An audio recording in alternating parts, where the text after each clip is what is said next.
All right, Kathys, we are back with another episode of Group Chat. We had a nice 10-day hiatus. I had a lot of work travel on and went to the Super Bowl, and now we are back. So we will give you some incredible recaps from the Super Bowl, some news, and send you off into the weekend. People were worried the pod ended.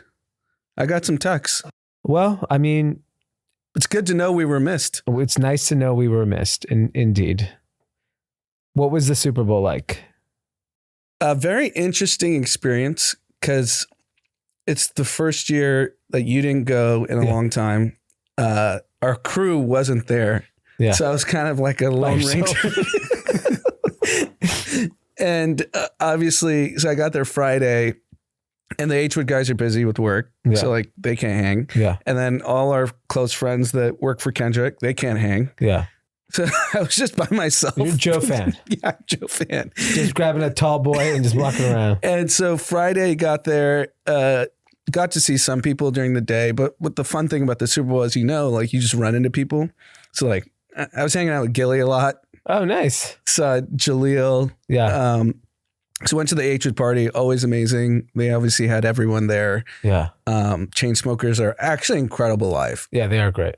I know it seems like they're like kind of, they're everywhere, but I had a blast listening to them. Yeah, then they have hits. And then Nelly, you forget how many hits Nelly has. Yes.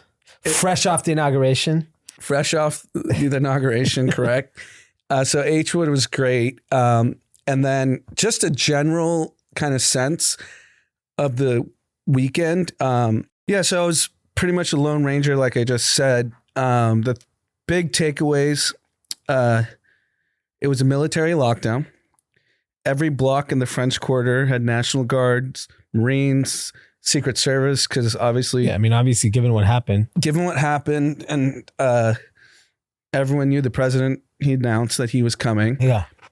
So it felt a little... And even the hotels, the number of armed guards that were at each hotel, they weren't messing around. They were like, we're going to make this the safest experience possible. Yeah. And honestly, I felt good. Yeah. Given what had happened New Year's Eve and the tragedy, and they made sure that there was going to be no nonsense. So, I mean, obviously I didn't get to go. And, the main reason I didn't want to go was I felt really bad not watching it with the kids because now they know what's happening and they were so into it. And so I was like, fuck, I'd feel guilty if I didn't watch it with them. So, it was like a dad moment and I chose that path. And what I also was looking online that a lot of people like our peers seem to have not enjoyed New Orleans because I was with some people on Sunday that were there for work because they're in the entertainment industry. And they thought from a social perspective, it wasn't a fun weekend as like Vegas was or Miami was. But then when you follow sports commentators, they said it was a really fun weekend because it was very interactive and people were out and walking around and they had a very different feeling about it.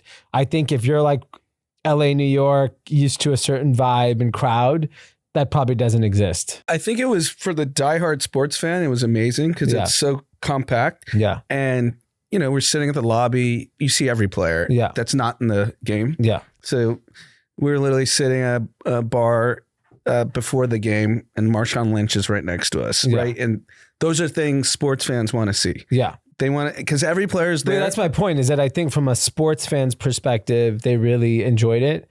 And then from a,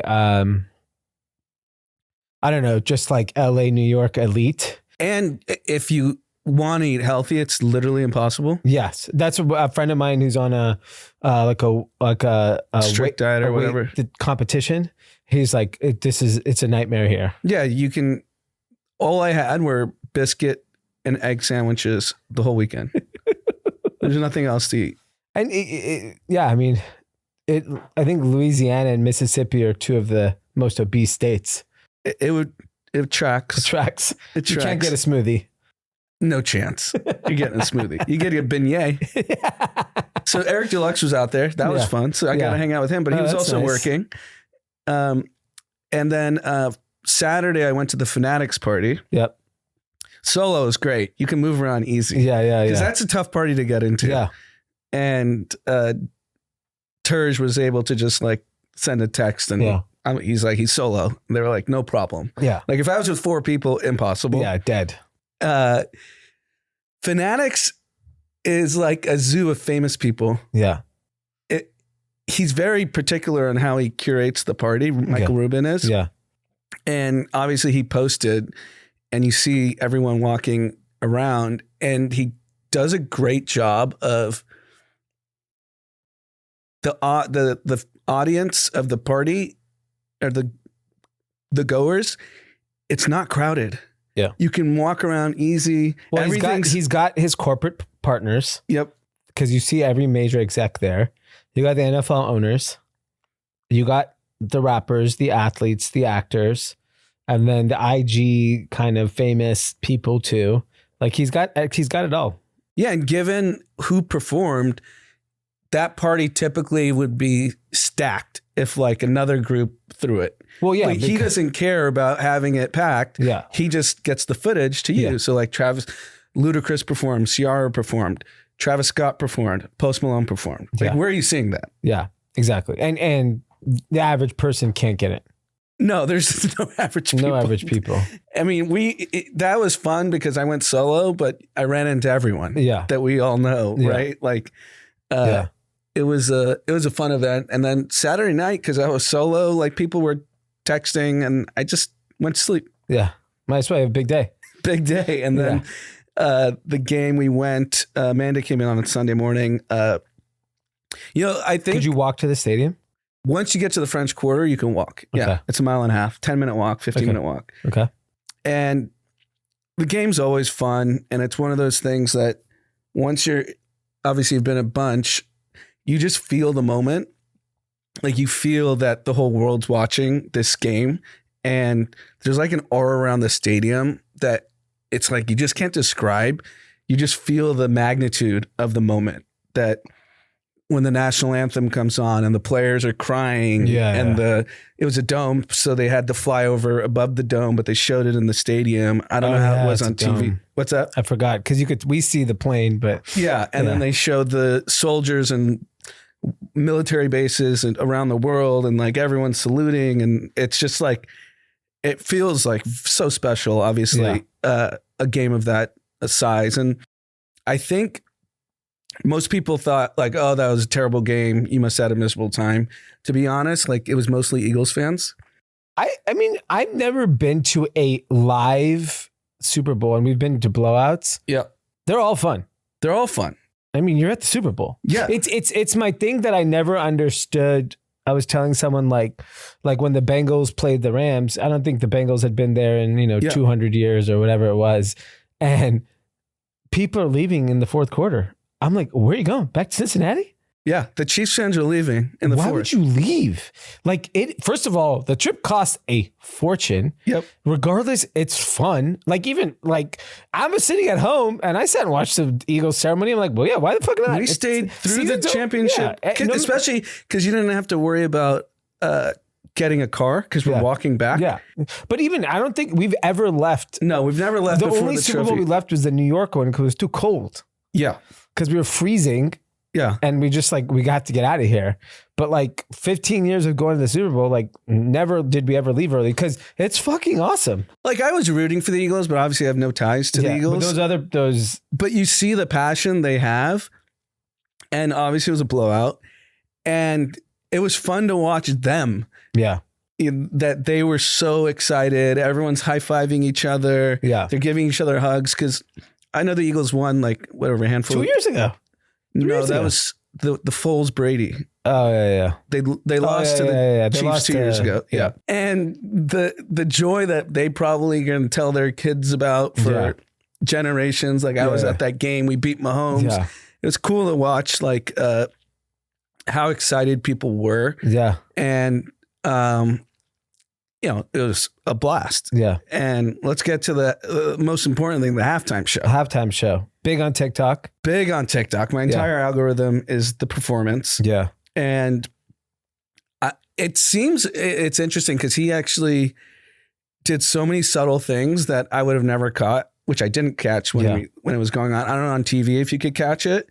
No, just like you're having nachos, not paying attention. So if you go on TikTok, the level of detail that team put on, the PG Lang team, it's insane. Everything had a meaning. Yeah, they're very creative. And I honestly loved it even more after, because I got to like watch it on TikTok and stuff. And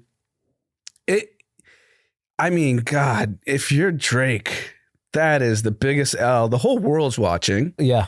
And he says, "Say Drake," and smiles. Yeah. Like, it's like a diabolical smile. Yeah. And I don't know.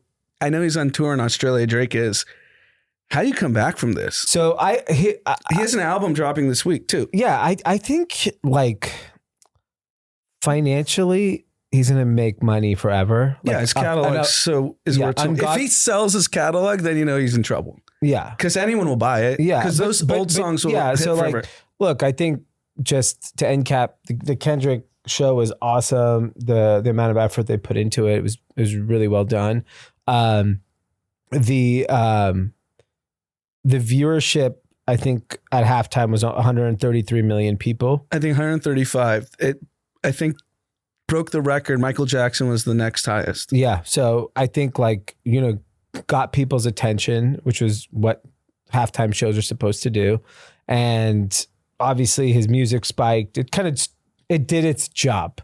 Like, why you go on the Super Bowl and you do not get paid for it is because you're looking for a lift in your business. Yeah, so he's number one on Spotify, number one Billboard. Yeah. So and this song's been out since June? Yeah. So I think for that purpose, it served NFL and it served Kendrick. And Samuel L. Jackson. Yeah. The way they created the whole thing was so cool because everyone was trying to figure out if he was going to play the song, even though it's track list. No, everyone. When are you talking about? Going to play the song? Well, that's why he was booked. Yeah, he wasn't booked. He was booked to play that song. And what's crazy is the whole stadium. I know I watched the performance on after. They like made it really loud when the whole stadium said "certified pedophile." Everyone screamed it. Yeah, because he didn't say it. The NFL wouldn't let him say it. Yeah, of course. And we don't know if he's certified yet. It's unclear. He's not. There's no legal case against him. I mean, the people that Amanda and I were sitting with, very well, they're not our age. Yeah. And she asked me, is he going to play certified pedophile? Yeah. And I was like, I guarantee you he is. Yeah. Like, it's not a Kendrick fan. Yeah. You got to realize the stadium aren't Kendrick fans for most part. Yeah. They're older. Yeah. They don't really know what's going on. They know certified pedophile. They don't know any other song. Wop, fuck them up. But then to see all the LA audiences that were posted, I mean, he's about to go on a world tour. Yeah. And I don't know. Especially fresh off the Grammys, the 5 Grammys. Yeah, no, it's great. But if I was just a conspiracy person, the conspiracy is if you want to crush Drake, give Kendrick 5 Grammys, let him go do the Super Bowl. If I'm Drake, I'm like, well, how is all this happening at the same time? I mean, I think I saw one social media clip of like Drake's crew watching it in Melbourne. There's no way they were watching it. They were actually watching? That's fake. There is. No, Josh saw it. I've seen a clip. Yeah. I mean, they're not going to miss the Super Bowl. That's true. Drake likes to gamble. I'm sure Steak paid him to watch the Super Bowl and gamble. Yeah, I'm curious to see how. Well, we know where Kendrick's career is going. He's going on a world tour. He's going to have an amazing year. Maybe Drake just tours all over the world. He can clearly sell out stadiums anywhere. Yeah, I think internationally he's fine. Yeah. I just don't think in America he is. I think if he did a stadium tour today in America, it would probably sell out. I think you forget how many women love Drake that don't care about the beef and they just like his music.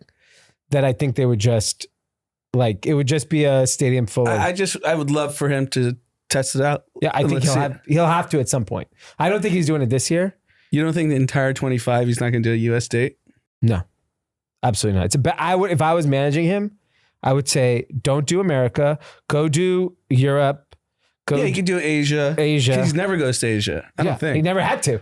Yeah, now right? He has to go to Asia. Yeah, go to Asia, go to Latin America, do fucking 200,000. Go to China, CCP. Yeah, just do all those, and hope you have a hit record at some point in 2025. It'll be interesting how this album does. It's with Party Next Door. Party Next Door. Yeah, and Party Next Door is Canada too, right? Yeah, great. I love it. And I love the biggest problem with the Super Bowl is that it's all over. Yeah, I know. My Chiefs lost. R.I.P. the three-peat. I wasn't like as sad as I thought I was going to be, mainly because my kids didn't care. But I was more sad that the three-peat didn't happen. But then when I was thinking about it, I was like, kid's 29. Jalen Hurts is 26. These guys are probably going to be battling out for the next decade. And you have the Bills and Ravens, young quarterbacks. Those guys are never going to win. You don't think? No. I think if I'm Patrick Mahomes, I'm fucking going to the owner of the team and I'm saying, you motherfucker, better get me an O-line. Yeah. Get me a star goddamn receiver, like a real star. Xavier Worthy could be a star. He's young, but like they had Tyreek Hill. Yeah. Imagine if Tyreek Hill was still on the Chiefs. But they won after him. I know, but I'm just saying, imagine if he was. Travis Kelce, he's just old. Yeah, he looks slow on the field, sadly. Like even earlier in the season was the first time I was like, damn, he looks slow to me. First time I've ever, he didn't feel like the tough badass that he used to be. Like he just felt slow. Like he wasn't, there's that one play where he wasn't even blocking. Yeah.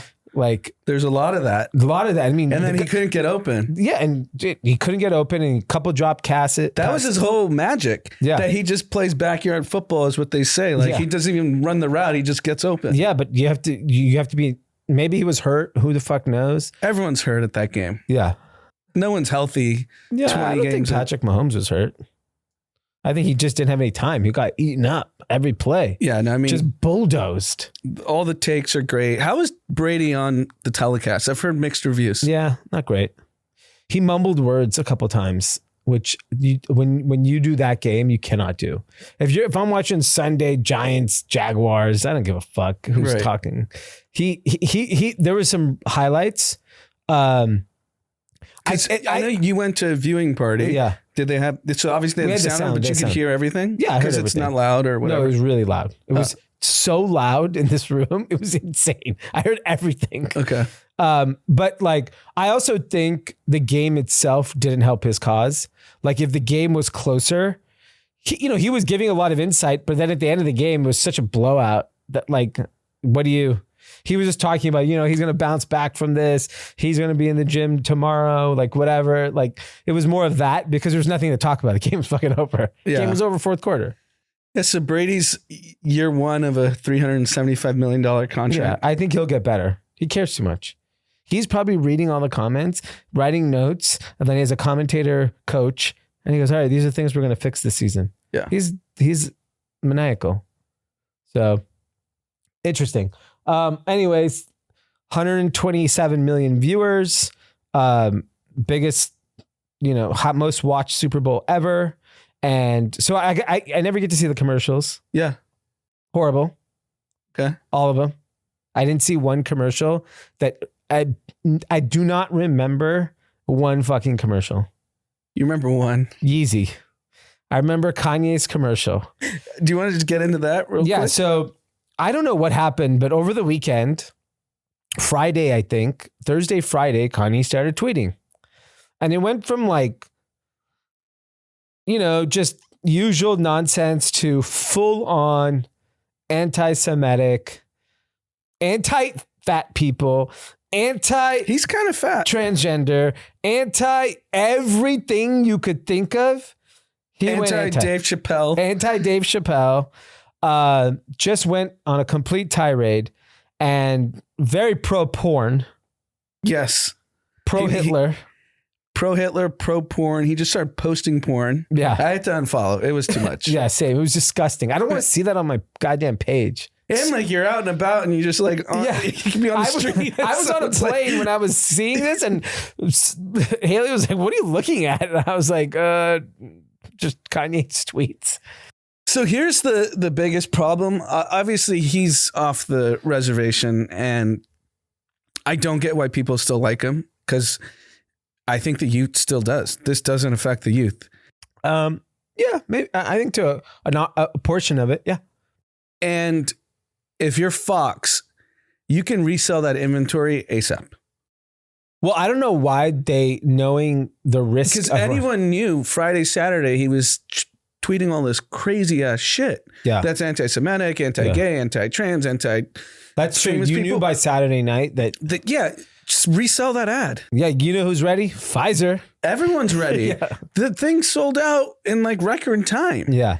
And do you know how many corporations would have been like, oh, $7 million? Cool. Wired now. Or give him a discount. You know, give 20% I think Fox has a lot of culpability on this. Fox definitely does.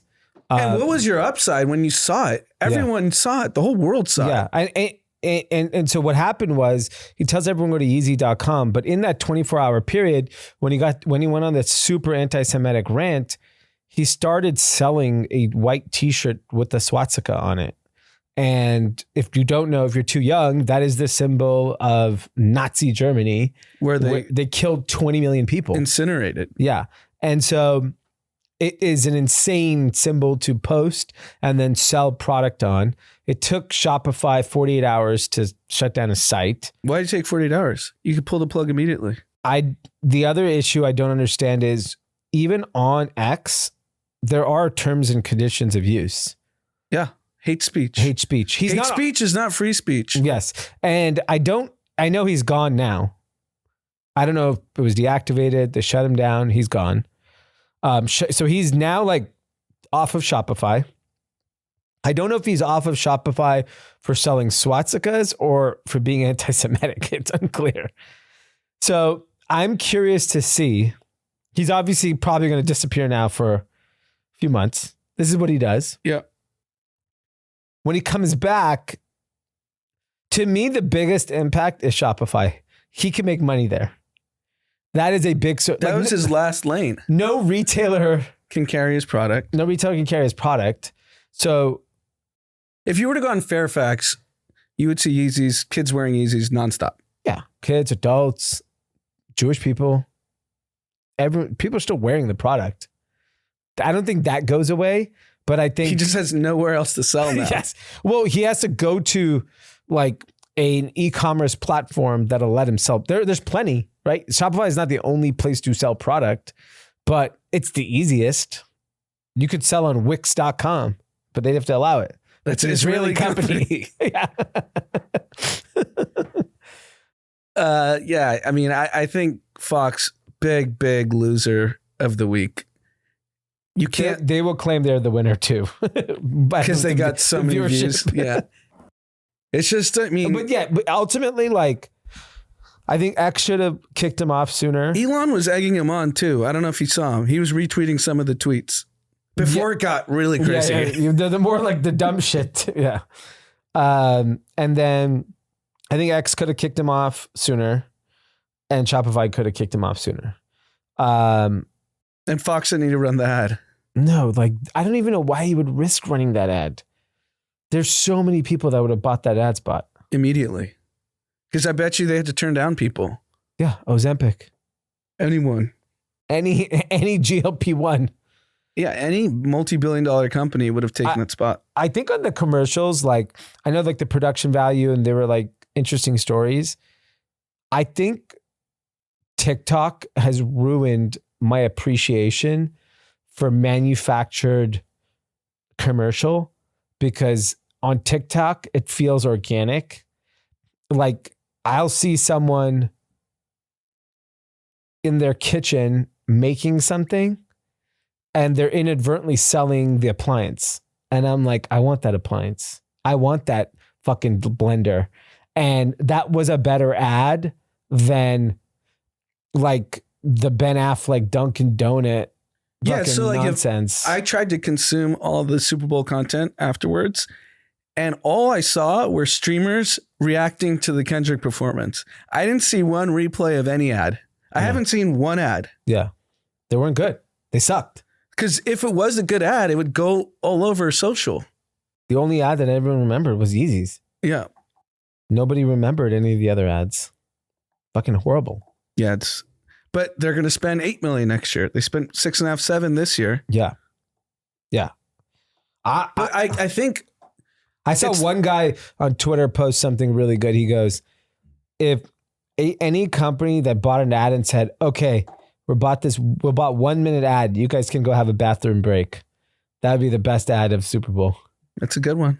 Just put the company logo and said, go have Open AI's ad. Fucking horrible. Didn't even understand it. I didn't see it. What did they talk about?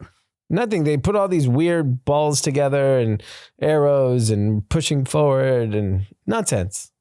So let's talk about OpenAI. Yeah. OpenAI raised, I think, $50 billion at a $300 billion valuation from SoftBank. Yeah. At least that's what's rumored. No one obviously knows what the real truth is. And then Elon tweets that he has an offer for $97 billion for OpenAI. I know, but that's for the for-profit arm. Yeah. Which Sam Altman is trying to buy for $40 billion. And Sam Altman responded, I'll buy Twitter for $9.7 billion. Yeah. So this is like billionaire beef. Well, do you know why he did it? The reason why he did it was everyone felt that Sam Altman was about to steal the for-profit arm of OpenAI. Everyone believes it for under price.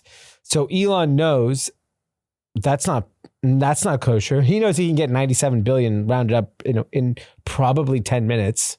I'd say 12 hours. Yeah, 12 hours. People have to sign docs. Yes. But it's the same person that gave Sam Altman. Elon called. I'm sure Masa's son got a phone call from He would do it. Why not? Masa is known for this. Yeah. That he just buys, he invests in everyone's competitor. He has the thesis. Yeah. So might as well invest in everything. And so his bid officially got to the board and investors today or yesterday. Yeah, because at the time, I think Larry Summers is on the board of OpenAI, who was the Treasury Secretary at one point. He said, we haven't gotten a bid as of Monday, but today they got it. They got the bid. While he's at the White House with his hat on and his kid on his shoulders. Yeah. Yeah. No, I mean, it's like someone said this is Kendrick and Drake for dorks. Yeah, that's fair. I mean, at the current time, there are no two more important people in tech right now. Yeah. Like I know Zuck's way more successful than Sam Altman by a lot. Yeah, but he's not the guy of the moment. He's not the moment. Like he's not what everyone's like lasered in on. We already know Zuck. You're built one of the greatest companies of all time, but he doesn't engage in the fuckery. Yeah. He engages in UFC. That's when he gets talked about. Yeah. And so Sam Altman and Elon Musk are continuing to be in this battle. I like that Elon will not back down. No, he won't. Especially against Sam Altman. No. I think for other people, we've seen him kind of back down. Yeah. I think Sam Altman, he's going to press him and press him and he wants to destroy him. Yes. When you're worth 400 plus billion, it's just ego at this point. Why does he want OpenAI for 97 billion? It's probably a good deal. Probably is. Yeah, no, I thought that was pretty fascinating that everything just goes public now when rich people fight. Yep. Because if you were to think about your business and you had a competitor that you hated or whatever, you wouldn't tweet it because you'd fear of litigation. Yes. These guys don't care. No. They're like, wop, cool. Wop, wop, wop. It's literally, it's wop, it's just, wop, wop. It's just in their head. They don't even think. Boom. Go on social media. I mean, for both companies or Elon, the person, okay, I'll just spend $50 million on lawyers. Yeah. And just drown you out. I think, and I think the other thing is Elon is also part of our government. Yes. Very big part of the government. A government, right? And so Sam Altman's not only just fighting Elon He's fighting Musk. Trump. He's fighting Trump. He's fighting Trump and the entire executive branch. Yeah. He's up against I think they fired 8 attorney generals today. Yeah. What? Come up. I mean, it makes, honestly, like, Sam Altman, like... Yeah. I mean, so let's all see what happens with that. I have been playing around. So we use Gmail for our company email. On my Gmail browser on my desktop, Gemini has been popping up. I started playing around with it over the weekend. Holy shit, it's good. So I got an email from someone that said, I am free Tuesday 10 to 2 and Wednesday 9 to 10. Do any of these times work for you? There's like a magic button, like an icon that just feels like it's like a pencil with like fairy dust. I click it and it says, would you like me to suggest a reply? Would you like to summarize this email? Whatever it is. I said, suggest a reply. It goes, hey, I am available these times. And it put times. So I'm like, how the fuck did it pick these times? I look at my calendar. I'm free those times. Oh, because you have your calendar connected to Gmail. Because it's Google my calendar. I was like, oh man, that's good. That is good. And most people use Gmail. Most people use Gmail. So I'll just say that. And then it has a summarized email feature. And they have prompts now to the right of your email thread where it will search all of the discussions. So you could find something. If you've had 500 back and forths, you can just click and it'll find it. Yeah, it's smart. It's unbelievable. I haven't played around with it. It is so fucking I already good. like the just auto reply, the generic, thanks for the response. No, now this is like game changing. It's so fucking good. And so this was the fear that everyone had, is that once big tech unleashes their AI products. Yeah. Like even though ChatGPT has, 200 million users globally or whatever it is. I don't know what the number is now. These companies have billions of users. And the average person still is on Facebook, Google. Yeah, they're still on those things. We haven't even seen what Amazon's going to do. Yeah. Amazon's AI is if you do groceries with them, they could just tell you Monday, you probably ran out of eggs. Yeah. Well, they have the Rufus tool on Amazon. It still kind of sucks, but it'll be good. It'll eventually be good. Yes. And I think the distribution is so important in tech because whoever has the users kind of wins. And so I'm curious to see. ChatGPT has real like competition now. Like they, I think, are in the weakest position. I still think they can win. And I do think I wouldn't say for them, what Facebook's going to use with AI has nothing to do with ChatGPT. Yeah. What Google's using, like you just said, the calendar example, has nothing to do with ChatGPT. Yeah. ChatGPT has an existential threat because that's all they are. Yeah. Yeah. No. The problem is at the end of the day, and Amazon's AI is going to help you shop. Yeah. And Gmails will be help you email, and WhatsApp, like Meta's AI still, it's not integrated into like WhatsApp where it's like helping you respond and coordinate your messages yet, which I think they probably will do. They'll get there eventually. And then like, yeah. And then if search just like the AI search results sitting on top of every Google search result is getting a lot better. Like if you think about WhatsApp, the obvious use case is you had a message from someone and they just prompt you, do you want to respond to this person? And here's the response. Yeah. Go fuck yourself. Could be that. Yeah. The SAB1, which is crypto related. Yeah. Now, Coinbase and other crypto companies can carry their crypto holdings at cost.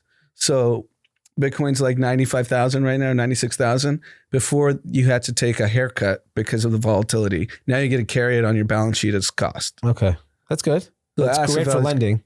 Yeah. And great for a lot of, like, invested in a couple crypto funds, and they said everything's haircutted by 40, 50% because auditors don't let you carry it because it's so risky. Yeah. So now it's like a stable. Yeah. I mean, look, there's a lot of action in executive orders. Boom, boom, boom, boom. I can't keep up. I don't know why. I was looking just for the pod. Like, can I get a list of executive orders for the week? It's hard to find. I want a centralized executive order Twitter account. Tell your boy at Doge. Yeah. We need a centralized. I just want to see EOs. I did see the Pentagon spent $32,000 on 25 coffee cups. Yeah. I mean, so the new Secretary of Treasury, Bessent, someone asked him, when is Doge going to go into the military? Because that's what everyone wants. Yeah. The military spend is 800, 900 billion, something like that. So annually. Yeah. So what Bessent said, which is really smart, he goes, if they prove that they can do what they say they're going to do everywhere else, they deserve a crack at the military. And so if they actually, in a year from now, we see efficiencies, I don't know, 6 months from now, like the amount of people that have been canned. And did you even hear this? This is a more fascinating thing. So I think up as of Friday, 60,000 people had taken the voluntary retirement. Mm-hmm. Then Elon announced yesterday that because of the way the files are stored, they're not digital. They can only retire 10,000 people a month physically. Yeah, I saw that. We're so backwards. These people are willing to leave. They want to get their check, their benefits, and move on with their life. Yeah, no, I mean, there's clearly inefficiencies. It's known, but here's the big question I have.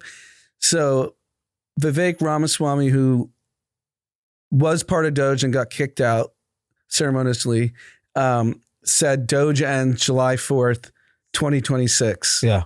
No chance now. Because he went rogue. He said that. Elon hasn't said it.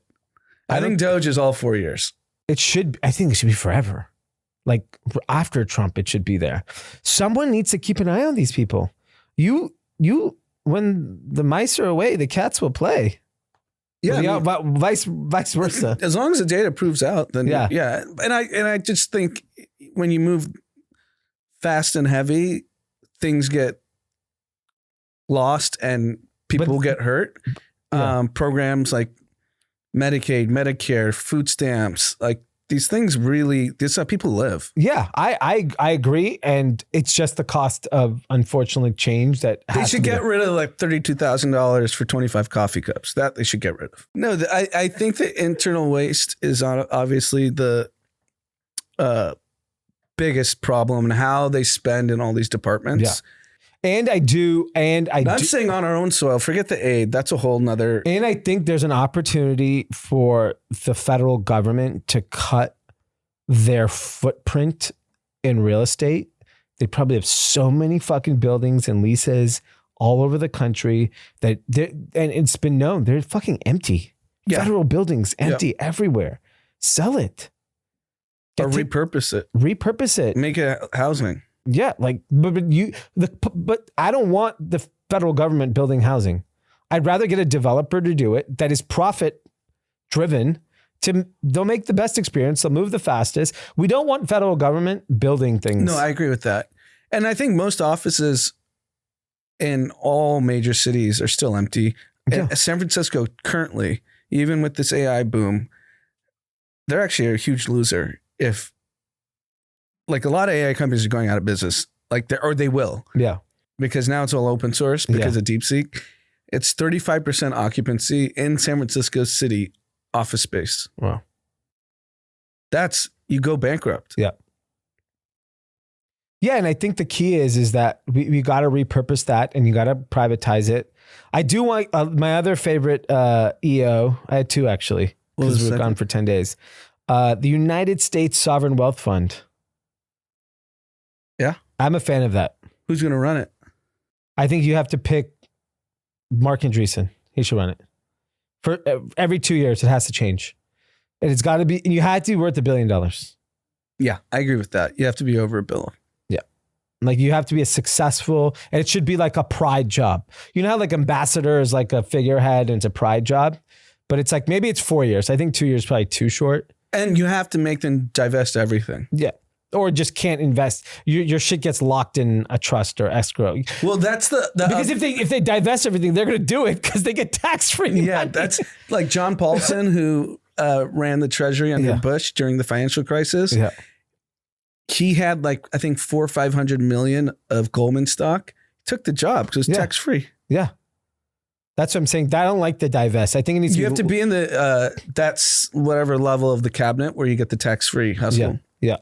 That's fine. I'm okay with that. But whoever runs the United States Sovereign Wealth Fund, every other rich nation has a government. Like I wouldn't trust Ackman. What? I like Ackman. He just has spoken his book on national television for years. But it's good for him. He makes money. It's good for him. He's good rich, for America. Very rich. But as long as we benefit from it. As long as he can't trade on it. Yeah. Everyone's going to trade on it. Everyone's going to make money. You got to let people make money. That's a part of it that we can't resist. All right. Before we move on to winners, losers content, CPI inflation came in piping hot, 3%. We're back to 3%. It was in the 2s. People thought it was going to be 2.9. It came in at 3. Do we trust the data? No, of course not. Yeah. So everything is up. Car insurance up 11%. Yeah. Eggs up 50%. I sent an article in our chat in our Discord that Costco and a handful of these Trader Joe's that they're limiting the number of eggs. And I think it's regional based. Yeah. I don't think in LA it's a problem, but we had different takes. Different prices. Some people said you can't find eggs. Yeah. Some people said, and depending on where you live in the country. Yeah. So that's bad. Yeah. I mean, our house goes through, I can't even imagine how many eggs a week. When everyone for breakfast eats eggs at our house, it's 9. Yeah. At one sitting. We're probably 5 a day. Yeah. 7 days a week. Yeah. But okay, putting aside eggs, the inflation continued to rise. All the insurance continues to be a problem. So the interesting thing is everyone says rent is lagging. And if I look in Los Angeles and I look in a lot of bigger cities, when I travel, I just pull up Trulia or Zillow and I just look at rents because I'm curious. They're dropping. And they're dropping and the inventory has exploded 10x in every major city except for New York. And I think inflation has come down, but it's not going to reflect anytime soon in this data because I don't know how long lagging the rent. It'll be the 30 days prior, right? I think it's even, I don't know. I think rent particular is a little bit later. Gas prices have stayed neutral. The insurance one is the fucking problem. There's no sign insurance. Textbooks were up double digits. We should just move that to digital. Mm-hmm. Yeah, I'm curious to see, like, in the next 3 months, what are the more inflationary things? Eggs are going to continue to stay high. What else is going to go up? There's a stat that if you look at the wage increase versus inflation since the last 20 years, it's not even close. Yep. So when does rubber hit the road? When do prices, if people aren't making more money at the pace of what goods cost, when does that stop? I think the unemployment rate is still so low that people just go into debt. Debt's the highest it's ever been. Yeah. And I think that's really the real issue with it is that, until like there was a lot of layoffs the last couple of weeks. Do all those people get jobs right away? I don't know. If they do, then it doesn't matter. Yeah. We were talking to the CEO that said everyone asked for a raise at his company. Yeah. Yeah. I mean, I think that's common. Like people wake up. Want a raise. Yeah. And I think there are places where costs are going down, but in health and car insurance is not one of them. Yeah. Insurance, definitely not, especially with even across the country, obviously LA fires, but these like black swan events are increasing. Yeah. Hurricanes, floods, fires. Yeah. And it's all over the country. Who wants to insure? It's going to be really tough. All right. I don't know. We'll have to see how it plays out. We are going to move on to winners, losers, and content. What is your winner of the week? Winner has to be Kendrick Lamar. He's on a heater that we can't even I don't remember anyone in music that has had this stretch of a year with the Grammys, highest rated Super Bowl performance, and off a diss record. Yeah. I mean, his catalog's incredible. Yeah. But the diss record, we haven't seen that before. Yeah. Imagine Hit 'Em Up back in the 90s, Tupac. I feel like Back to Back or something was nominated for a Grammy, right? I looked it up last time we talked about it, and it's not the first one that's been nominated. There's 3 other ones. I just don't know what songs were nominated. Okay. But it's clearly elevated his global status. Yeah. And when you had a stadium full of people screaming A minor, that was on the telecast. Yeah, that was, it's incredible. Yeah. What a run. Incredible run. Boxes checked for domination of the year. My winner is Costco. Costco's revenue just last month, rose 9.2%. 9.2% to year over year to 19.5 billion. Last month revenue was 19.5. So who are they taking revenue share from? I think clearly they're on fire. Okay, spending is still growing, right? Spending is not declining. So when you talk 1-2% on trillions of dollars, $1 trillion, that is huge. What is 2% on a trillion? 20 billion? Yeah. $20 billion. There's a lot of spend, that increase that's happening month over month. I think about it. Big Lots file for bankruptcy. Party City, bankruptcy. Recently, Liberated Brands, bankruptcy. This is in the last 60 days. Forever 21, bankrupt. Yeah, every day someone goes bankrupt, the dollars have to go somewhere. They're going to Amazon, they're going to Walmart, and they're going to Costco. And they're going to TJ Maxx. People like the hot dog. And yeah, but Costco and Sam's Club. Sam's Club, people don't know, $100 billion a year. They're owned by Walmart. $100 billion. No one even knows.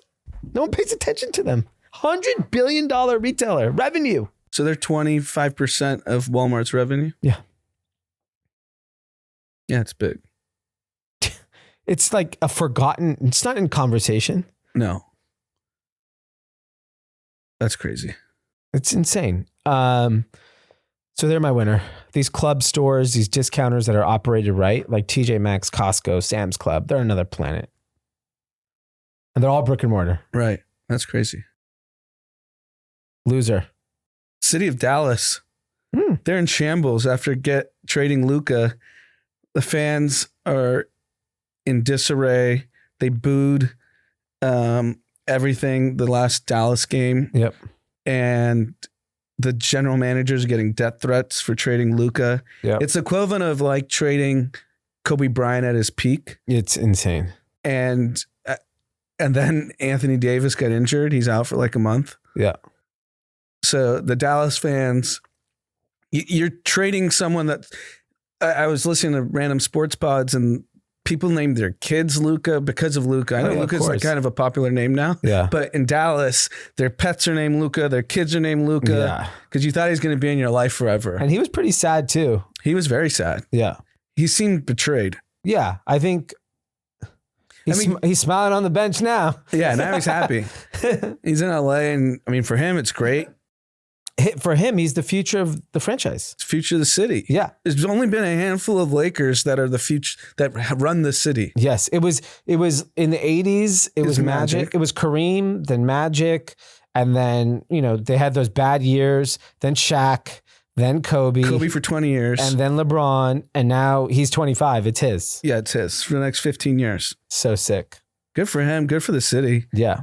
Big win between the Dodgers and Lakers, we're so stacked. It's just amazing that the Lakers just always get the guy. Always.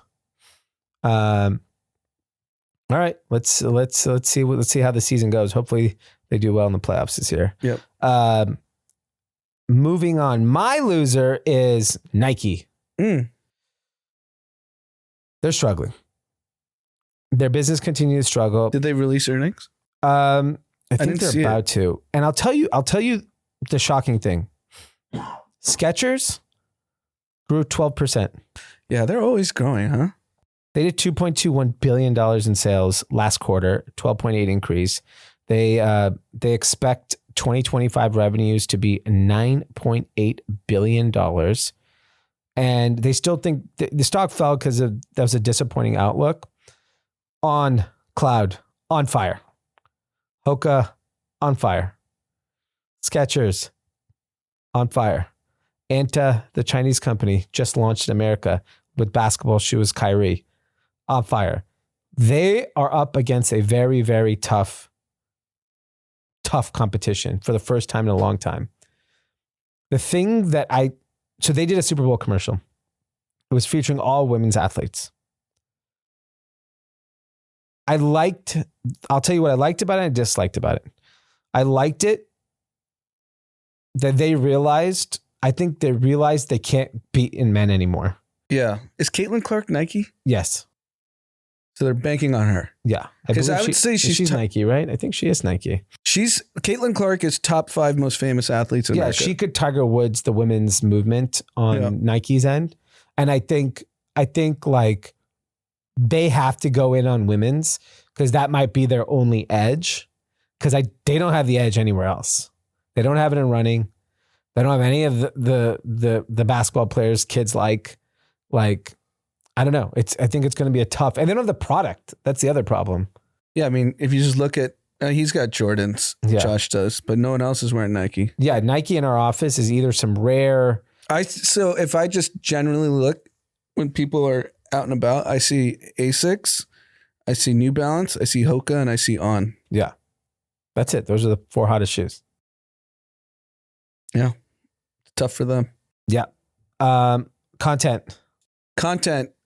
Mark Andreessen was on Invest Like the Best. Incredible episode. I'm 3/4 in. If you want a crash course in AI and the impact it can have on society, I highly recommend it. Couple key takeaways if you're not going to listen.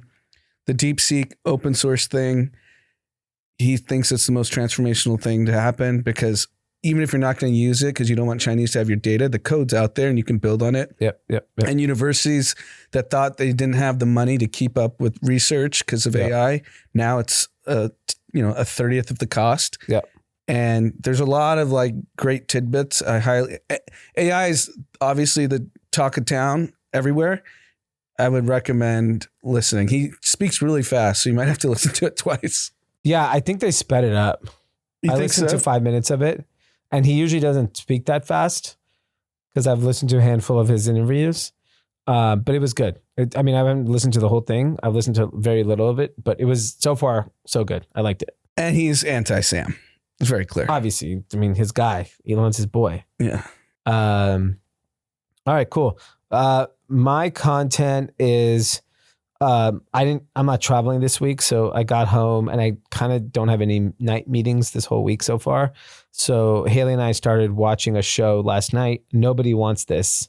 It's with Adam Brody and Kristen Bell. Okay. It's good. Fun. It's just like a rom-com type. I love rom-coms. Yeah, he's a rabbi. She's a podcaster. It's good. It's funny. And then last content, White Lotus comes back this Sunday. Okay. I've never really watched that show. It's great. Thailand. Do I have to watch all of them to catch up? No, they're all independent. Oh, interesting. Oh, you know what's another good show I was watching on planes last week? Night Action. Hot. Very violent. Is it Kevin violent. Hart? What? Was it Kevin Hart? No, it's like some new guy, but he's good. It's like FBI, terrorist. Yeah. Hot shit. All right, let's move on to some shout outs and comments. From Jesus H. Hey, 5-year Kathy here. I just listened to the week 3 episode and wanted to shout out all my fellow Latinos who are standing up for our rights across the country. I don't expect everyone to understand, especially given drama and Zach's comments about the protests on the 101. but it's a really scary time to be Latino in the country, regardless of status. Many of us have family and friends with mixed legal status, which makes the fear and uncertainty even more real. Even citizens and legal residents are afraid, and they'll be racially profiled for how they look for speaking Spanish. That's why one of the reasons Mexican and other foreign flags were flown was to show that we're proud of our heritage and aren't afraid to stand up for our right to live and work in this country. And I have cousins that are legal immigrants that are Indian that work at big tech. They're also fearing potential backlash. So I think, it's important to note. From David, hey guys, I worked with an LA artist on a charity initiative to create an apparel collection memorializing our favorite restaurants lost in the Palisades fire. All proceeds go towards the relief and recovery efforts of the establishment featured, and we receive generous support to keep our production costs low to maximize impact. If you could please shout out PELRelief.org, PALIRELIF.org, and on IG, PALI.relief on IG. During the end of a future pod episode would be hugely appreciated, and we're happy to shout that out. From Sergio, shout out to my wife, Jen, 20 years together, originally from Linwood, California, now live in Long Beach, Washington. I've been listening since 2020, and I've tried to convince my wife to listen, but now I think she will say hell no now that you guys are MAGA. I'm not MAGA. You can infer what I'm referring to for our other two co-hosts. I'm what you call a broke man, and wonder if you guys know that when you talk about the wealthy getting richer, it's kind of difficult to listen sometimes. Anyways, thank you guys, and I'll try to keep listening. From Daniel, welcome to the world, Sophia Park. Mommy and daddy love you. If it's a newborn, I don't know if Sophia Park can grasp the announcement, but we're happy for you. From Marco, this shout out is dedicated to the love of my life and future lifelong partner, Ashley Chavez. Thank you for helping me become the man I am today, and for the many memories we have, and look forward to the new memories together as husband and wife. Also, shout out to the boys for keeping me entertained each and every week. T, I can't wait for Patrick Mahomes on the pod. Now there's no 3P. We could probably get Patty. And that's it. We'll see everyone Sunday. Enjoy the week.